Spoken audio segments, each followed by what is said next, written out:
we are done with fundamentals of computing, what you could say. So we focused on one programming environment, Python. Again, this course does not necessarily depend on the choice of programming environment. Any could do. But Python is right now a growing language. It makes you more employable if you know Python. And it's something that is widely used in industry, across different industries, not just the petroleum industry. So this was the reason to actually choose Python, even though it's not as smooth to use as MATLAB, for instance. And there were complaints about MATLAB before, believe it or not. So, that said, no matter what programming language you choose, there shall be some errors. So we have covered unavoidable errors in computing due to the roundoff and truncation, roundoff of numbers and truncation of formulas that we use. So those cannot be avoided no matter how snazzy your programming environment is.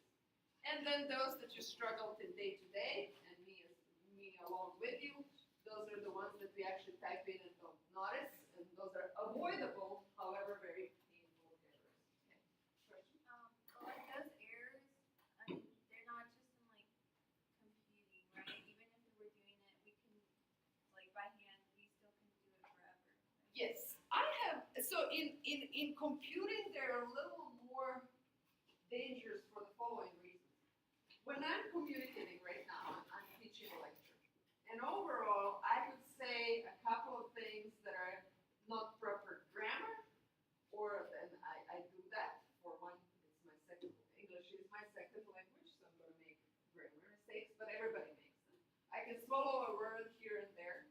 I can possibly even say something that is not true, because fact check in my brain is not working.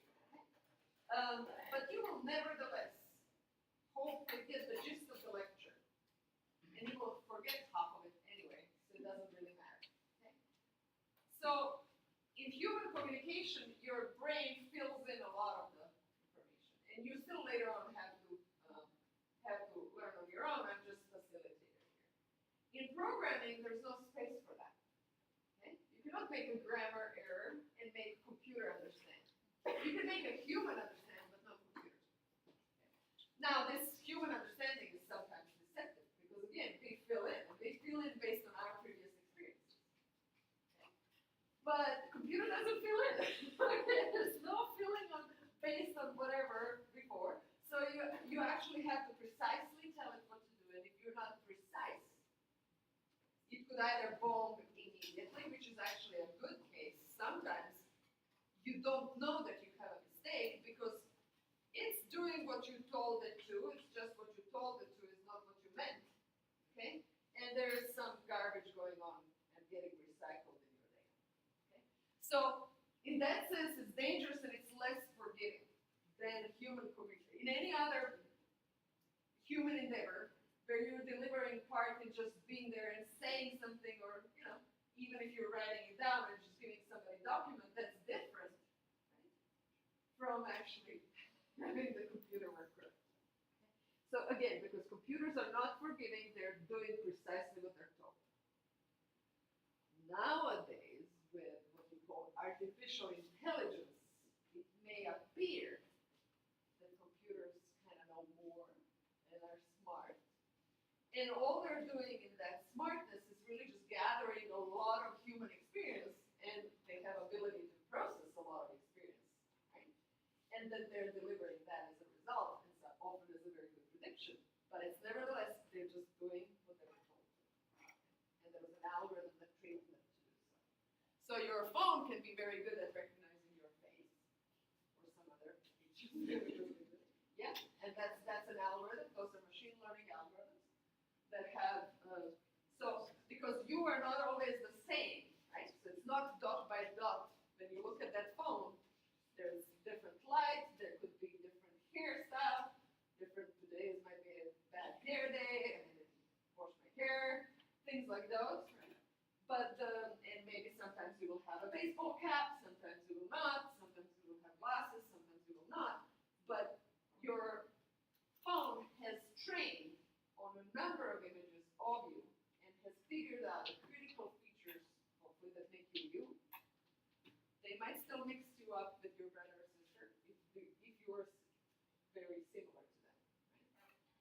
So in that sense, but it's still, there's an algorithm behind that. And actually, machine learning is something that you're going to hear about. It's the buzzword these days. But these algorithms basically gather, they get trained on a lot of images, and they sort of mimic what we do. When you're a child, you are on average week told that cat is a cat about 100 times. I have a toddler right now. Okay? So I can see the training in process. So for a lot of words, for most of the words, you have heard them 100 to 500 to who knows how many times until you actually acquire them. And able to then recognize a cat, even though all of the images of cats you saw before, now cat is maybe like hanging off the tree or something crazy like that that you haven't seen before, you're still able to recognize cat for a cat. That's this training. So you can make computers do the same. So the computers go computationally after whatever shape of a cat is. And then they figure out, okay, I have seen 500 images of cat. Now I know with a pretty good accuracy what a cat is. The only problem with the computer is that if you train it to recognize cat and dog, cats and dogs with lots of images, and that's the only thing it does, then you give it a picture of a crocodile, it's going to say with 67% accuracy that it's a dog. So danger with computation, with artificial intelligence can be there. So that's something to think about. Now, I digress, but this is again part of computing and part of the very common examples that we have today. So we have done the basis that is basically our tools, and now we're actually going to do some numerical methods. And I can comment on machine learning down when we get to curve fitting because it's related, but for now we're going to start first with root finding. So let's get going.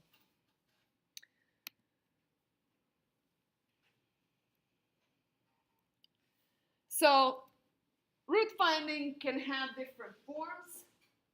Whatever it is, we are actually formulating the problem at hand. We're looking for something. Okay? Let that something be H in this case, and we're going to get to a moment what H is.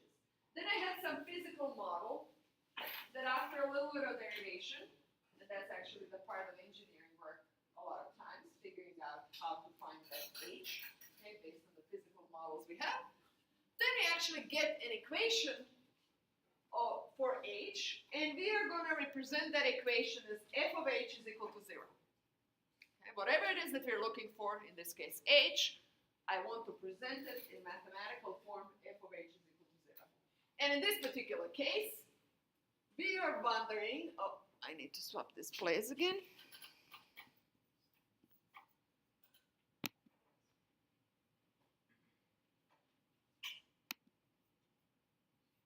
There we go. So in this particular case, we're wondering, hey, if I had a Martini glass and I had a red wine glass, I hope all of you are legal to drink. Maybe not. Well, when you're legal, you can go to 6th Street and wonder, hey, if I had Martini glass filled up to 6 centimeters, okay? There's a certain amount of wine. How deep must you fill wine glass to actually have the same amount? And if you start wondering that particular question on 6th Street, everybody will know you're an engineer. That can be good or bad. So I'll let you decide. So most of the time, actually, I do throw out geeky jokes because then I'll find another geek that's good by me, okay? So I actually do it on purpose. And, you know, when you show that you're geeky, that can filter out people who cannot stand geeks. That's fine. Okay, so we go on. And this case, basic geometry will tell us that volume of this cap that is filled up to, so imagine that glass is actually a bottom of a sphere, and it's filled up to line H, to height H, and I actually have a formula from geometry that gives me that. And I can just do a little bit of calculation to basic Pythagorean theorem that would tell me that R minus H plus this A squared here is equal to R squared, so I can figure out what A is based on R and H, and radius of this glass I do not. So then for radius 7, I get actually what this volume is in terms of H. And I'm wondering, hey, what is this volume equal to? It needs to be equal to 216 pi over 3. Okay, that's what I'm wanting to fill this glass up to. So now I said we need to formulate this problem as f of h is 0. So whatever problem you have to look at f of whatever you're looking for is equal to 0. And I'm going to get that if I basically put this minus this is equal to 0. So it's just algebra to get a 0 on the right-hand side. Okay? And when I do that, this is what we get. Great. So this is what I want to solve. It's a cubic equation. Sometimes we can find roots for those directly, but I actually have to go for a numerical method to do that. Okay? So we're going to find or we're going to define methods that work in general in a case like this. Second example might be from your fluids class, Peng-Robinson. Has everybody done fluids or thermodynamics or both? Okay? So in both you will hear about Peng-Robinson equation of state. So if I have ideal gas, everything is beautiful. Pressure times volume is equal to RT. So they're in a very simple relationship, pressure, volume, and temperature. However, good luck with ideal gas at 3 kilometers down in a reservoir. Okay? That's too high of a temperature and too high of a pressure to have ideal gas. So in that case, we're mostly using Peng-Robinson, and it accounts for gas being more realistic, but at the same time, this relationship between pressure, temperature, and volume, this is molar volume, is a little more complicated. Okay, it's not PV is equal to RT anymore. So we know it though, it's not that we don't know. We have A and B are given for specific gas. If I take them for methane, that are typically expressed in terms of critical pressure and temperature, and R here is the gas constant. So I have this nonlinear relationship. So it's not something, I don't have a formula that solves for, if I have given pressure and given temperature, I cannot solve for V easily. Because V is actually in both cases in the denominator, and if I started solving for this, I'd get a mess. Okay? So basically, because we can't directly solve for V and get a formula for it, we have to look for numerical methods that do that. But again, if I'm wondering, hey, what V solves this equation at given pressure and temperature, I will plug in pressure and temperature, okay? And then I'm going to reformulate this equation so that I have some function of V is equal to 0. Okay? And that's what I got here. So this is 50p minus all of these, okay, is equal to 0. So now this form is ready for numerical methods we're going to talk about in a moment. And let me give you one more example before we start applying these methods. So I could also wonder, so when I have a falling parachutist or any object that is falling, that is irregular object, then I know a force balance that is acting on this. And basically the shape of this parachute, okay, is something that is causing a lot of drag, okay, while falling down through the air. And it's that drag that enables the person with the parachute to actually find a balance of forces, at which point you're not accelerating down to the ground, you're going at what's called terminal velocity down to the ground. Okay? So if there is no acceleration, then there's only inertia that moves you forward. So if you were, once you stop accelerating, if you were moving to begin with, you're going to continue moving at constant speed. Or otherwise you're not going to move at all. So that's what balance of forces means. So often, in order to optimize parachutes, I don't know what this, there's this, how much drag I cause by my shape. I don't know that. I have to actually measure it. It's not something that I just can calculate based on whatever it is that I use to build this parachute. So in order to optimize properties of the drag, you can do experiments, but you basically integrate to find the dependence between this terminal, the velocity and the drag coefficient. Okay. And then you just go and measure this velocity, and you have all the other parameters. So you're basically gonna find C by solving a root of this equation, because we didn't know C to begin with. And then you can go and adjust different number of parachutes and see which kind of works the best by finding which C works the best. Okay? So this is an engineering problem. And again, here I have a function of C, and if I want to reformulate it in the standard form, then I'm going to make that this minus this V is equal to, so my V is 40. So this minus V is equal to 0, and that gives me this form that f of C has to be 0, based on my problem. So basically, whichever problem I have, I do some physical modeling, and then I algebraically reformulate it so that it's f of something is equal to 0, and I'm looking for that something. So that's essential basis. So let's now, how do we solve this? Again, it's a nonlinear function. Okay. So it's kind of hard to get going. So what would you do if you knew no algorithms and just wanted to figure something out? Plug in numbers, right? And since one thing that we know in Python, and the test was yesterday, so I hope you still know, is how to plot a function versus value. So give yourself a range of values C, and then calculate f of C. You can even program a little function, can't you? To calculate f of C, right? And then just plot C and that f of C. Okay, cool. And then you're looking for where does this intersect 0 value, right? So you could do this, what's called graphically. Okay, so just a second. So you could do this graphically, basically. F of C is equal to 0. So here I actually plotted it. Do I know what is my range of C's? I don't. But if I've been doing this for a while, then I know that drag coefficients can be only larger than 0. Okay? And I know some reasonable range for drag coefficients in whatever, I don't know what were the units now used in it. Right?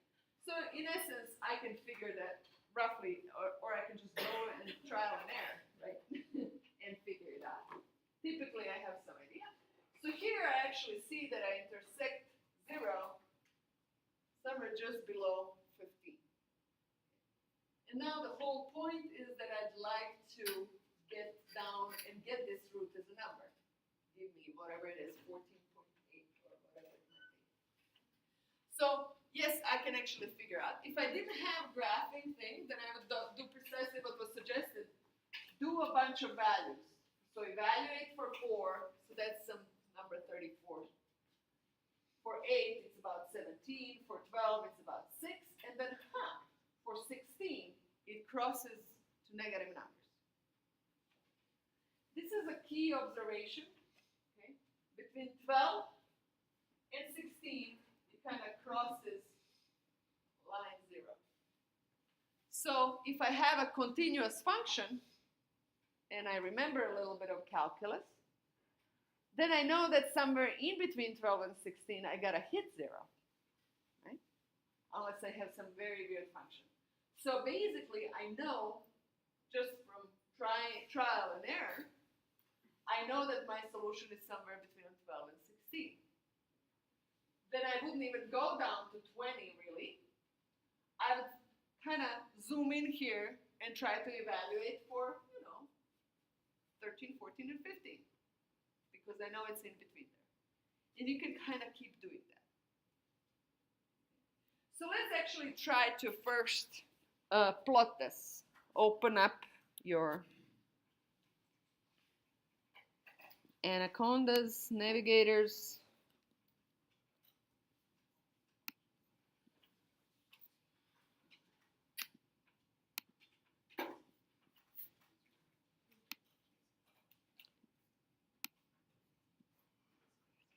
So I'm gonna zoom in on this f of c a little more. So I'm gonna indeed define my f of c, and then I'm gonna say my fc is 667.38 divided by c, and times 1 minus np xp, and the moment I type in np, I need numpy xp of minus 1,146,843 times c. Here I'm actually committing a round of error just myself, or truncation rather, because I basically calculated this with this accuracy, and that's what I'm directly typing in, as opposed to calculating it with maybe possibly more digits. I'm just alerting you.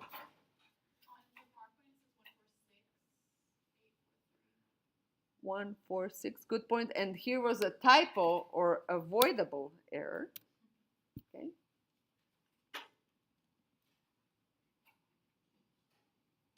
And then this should be all minus 40. I'm going to see in a moment if I typed that in correctly, and I'm going to say return our FC. So C is 12, print F of C. Let's see. 606. Okay, my PowerPoint agrees. C is 16, print F of C. Minus 2.2. All right, I think I'm good. Now I'll wait for you to type it in correctly.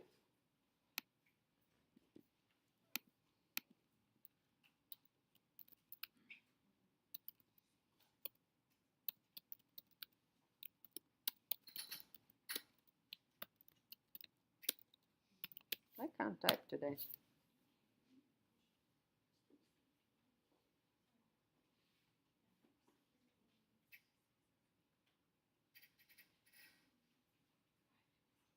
Can I?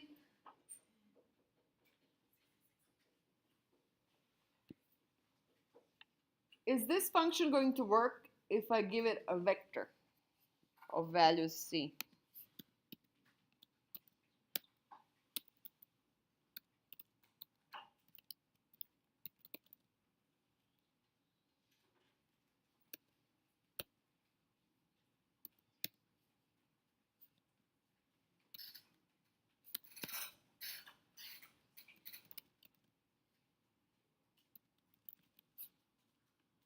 What do you think based on the function?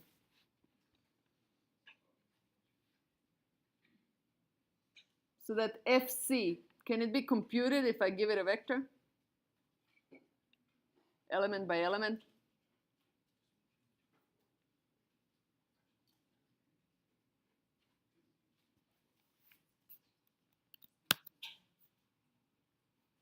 Apparently, yes. So if I try to compute this with an NumPy array, it's actually going to get done element by element. I don't have to do anything special. If I don't give it NP array, I might have issues, but NP arrays, these type of things work on NP arrays. I can just divide by entire array or things like that. So I can have actually constant divided by C, and it's going to go element by element and take that same constant and divide by every element of C, and give me back a vector of values.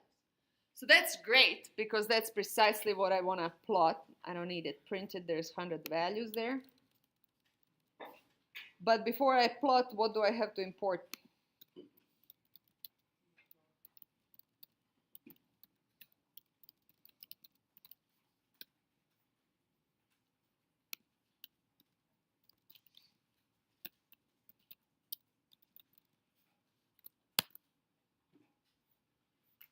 Uh-oh. Yes, because I would fail that test yesterday. I imported it, then I didn't call it correctly. Here we go.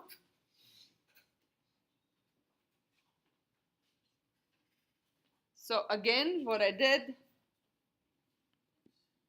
is I created myself a C, which has, by default, it has 100 values. I can give it 20, 50, 100, however many I want with linspace. And then I just plot, and I see this. Now, if I wanted actually this 0 line to be plotted, so it's easier for me to visually see where things are, I can either say PLT grid true, or I can actually create myself another array. So I'm just going to say Z is NP zeros of the same shape as C. And then I'm going to plot C. For all of the C values, I'm just going to plot zeros, right? And that will give me a 0 line. It's a trick.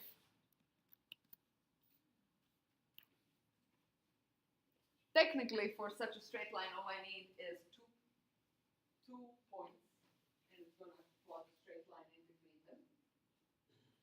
So even if I gave it just 2 values and put 0, 0, that would work too.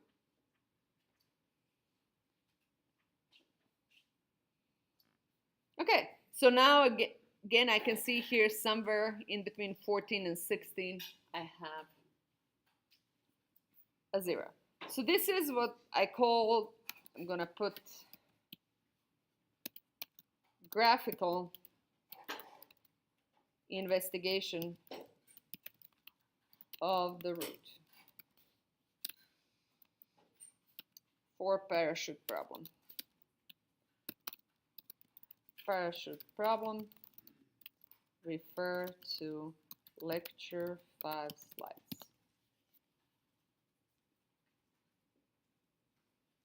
Cool. Now let's actually up our game. I don't want to just wave my hands.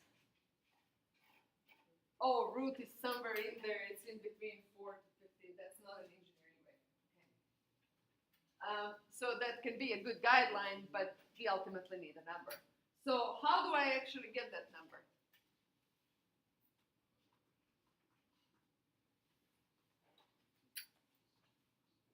I have hinted on the idea already here. Once I visually found an interval where I know that this root must be. Okay. Once I have that interval, I can simply go and in a regular way go and find the point within that interval, okay, which will split this interval in 2 and then investigate which one of these subintervals is the one I need. And then I keep going using a beautiful construct called the while loop. Okay. So that's idea. To actually formalize it, I have to figure out what makes a good interval. And from here, I see that I basically, at the edges of this interval, I have to have a positive value and a negative value. Then I know that I'm crossing a 0, correct? I could also have a negative value and a positive value. That's fine too. Okay? But ultimately, basically, f of this 12 here times f of 16 is less than 0. It's negative. Okay? So that's going to be my mathematical trick. So what makes a good interval, okay, is basically f of the left side and f of the upper or lower and upper side in this interval, xl, xu. F of that times f of this has to be less than 0. That's my mathematical expression. Okay. That will allow me to actually zero in on the proper value. Okay. And there's a theorem in calculus that you possibly remember, or you heard and it just went whoo, but it's actually useful here. Okay. Basically, if I have a real and continuous function on an interval and my endpoints have opposite signs, well, there should have been at least one 0 in between. Okay. There could be multiple, that's a whole other issue. So that is my interval is 12 and 16. Okay, so what is now now I actually come up with an algorithm. So this is the part where I'm devising a numerical method. So I'm going to call this interval, this good interval, a bracket. Okay, so bracket this root between 12 and 16, and then bisect the interval. So my middle point is 14. Okay, and then for this 14, so this is my middle point. So for 14, I go and investigate. Hey, is 12, 14 a bracket? Is it? F of 12 is positive, and f of 14 is positive. So it's not. So I can throw this half away. Is f of 14 times f of 16 negative? Yes, it is. That's my next bracket. So then I just basically adjust. So what was my 12 now becomes 14, and this is my new interval. And now it's twice smaller. And then I go again. So the next one is 15. Okay. So here I have 14, 16. Now this is my 15, and basically f of 14 times f of 15 is less than 0. So that's my new bracket. And the other half, I don't have the root in the other half. So I throw it away. So now my interval is half smaller. I could do this by hand. Good news is we have computers and we just let them go. When do we stop?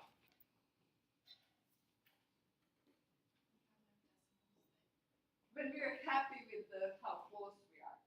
Right? So this interval will get half smaller every time. Right? And I can say, hey, if this interval is 10 to the minus 4 or less, I'm done. Good enough? You decide. Or somebody has programmed this method for you and they decided in their algorithm.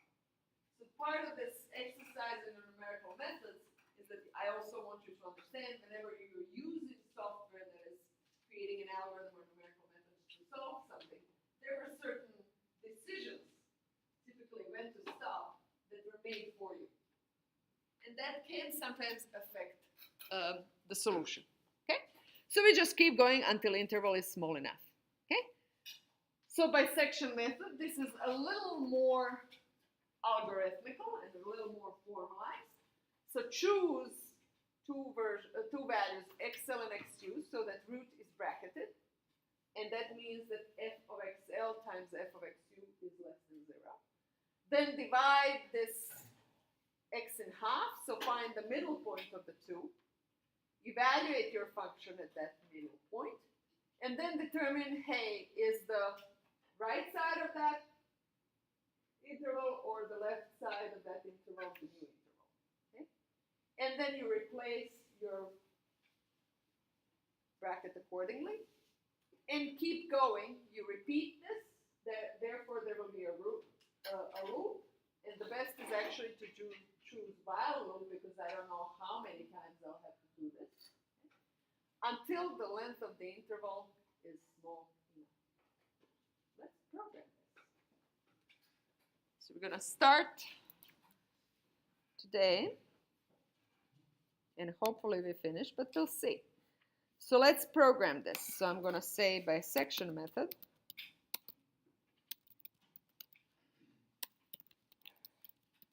For parachute problem. First, I need a bracket, and I'm going to really find this. Oops. Oops.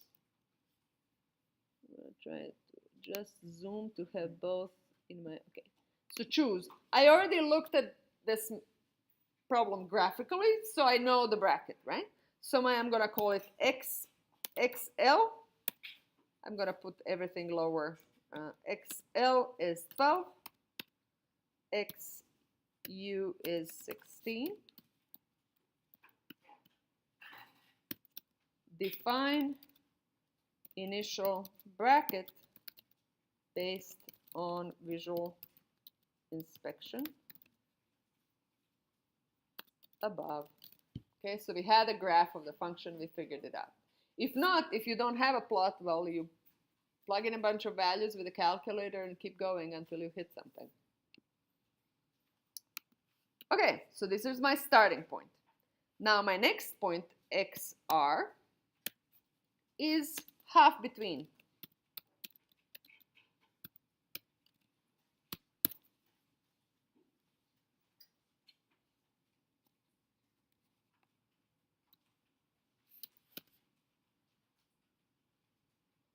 And for now, I'm just going to print f of x, xr.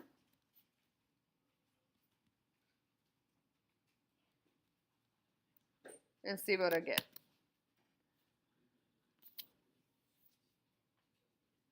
So basically, my starting point, if you remember, f of xl was 6. Okay, that was my f of 12. F of 16 was minus 2. And now I have that f of xr, which is 14, is 1.5. Now I'm going to determine which one of this is true. So if f of xr times f of xu is less than 0, right now I'm going to just print xr xu is it. Okay?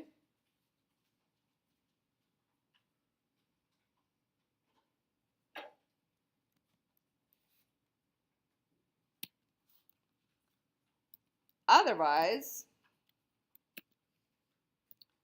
if f of x L times f of x r is less than 0, then this other interval is it, which is me waving my hands right now.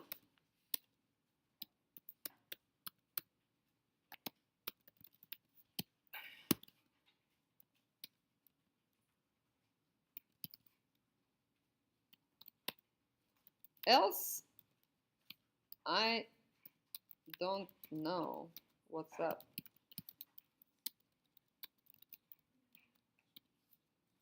This is, it doesn't like apostrophes. I'm just going to say, what is up?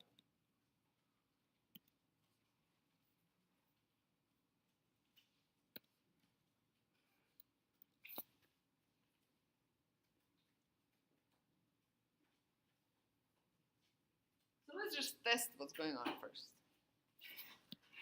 So in this case, it's going to tell us xr, xu is it. Let's check quickly in our example where I was looking at this problem. Okay? So this was my xl, this is my xu, my xr is 14. Okay? And then if I test, indeed, f of xr was about 1.5, f of xu is negative, it was minus 2, I believe, something. So this f of xr times f of xu will be negative, and that is my next bracket. Okay? So indeed, I have tested f of xr that this is it. Now, this is it doesn't work in programming really, other than just telling us for what I want to actually happen. I want my new xl is now this point, and my xu actually remains the same.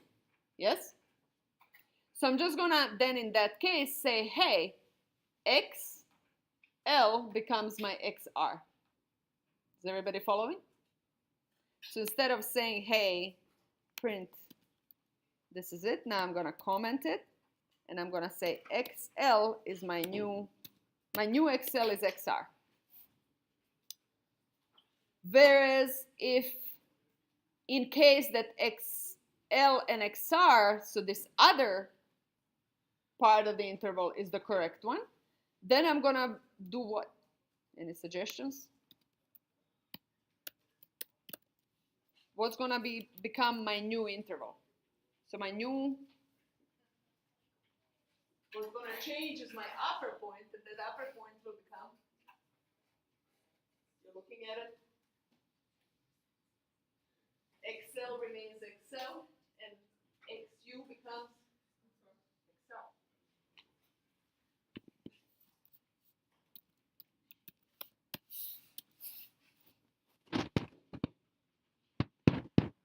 So now I have done this once, right? I went through the procedure once. But I have replaced things, and I have my new interval XL, XU. At the end of this loop is going to be 14, 16. At the end of this segment, it's going to be. Now I want to make it a loop to keep going like that. Apply the same thing until or while. So basically what I'm going to say, while, and I'm going to pick a value, okay? XU minus XL is less than something like that. Do this. Everybody sees how I built this step by step?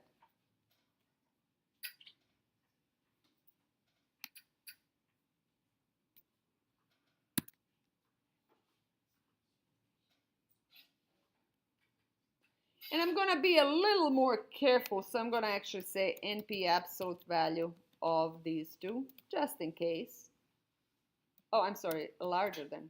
When it falls smaller, it's Friday, nobody noticed.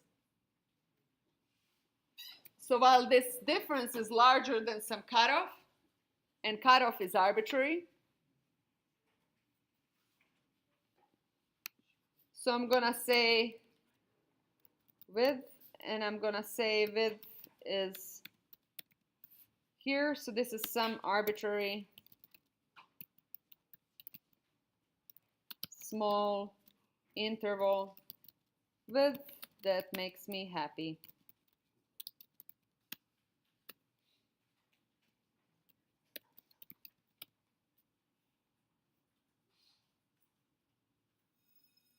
Wow, look at that for timing. Let's see if this works. I'm just going to briefly print this final interval, and I'm just going to say XL and XR.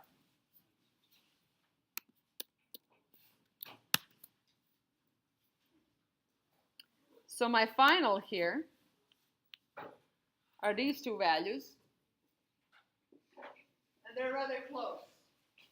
So basically that's how I zoomed in on my root. Somewhere around between 14.779 and 14.780. Okay, and that's within this width of 0.001. You have programmed bisection method.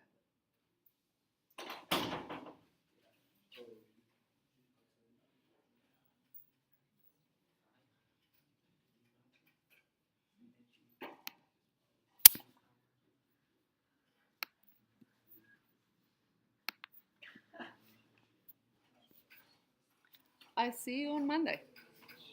Stay dry, or try to. I will post this so you can have it.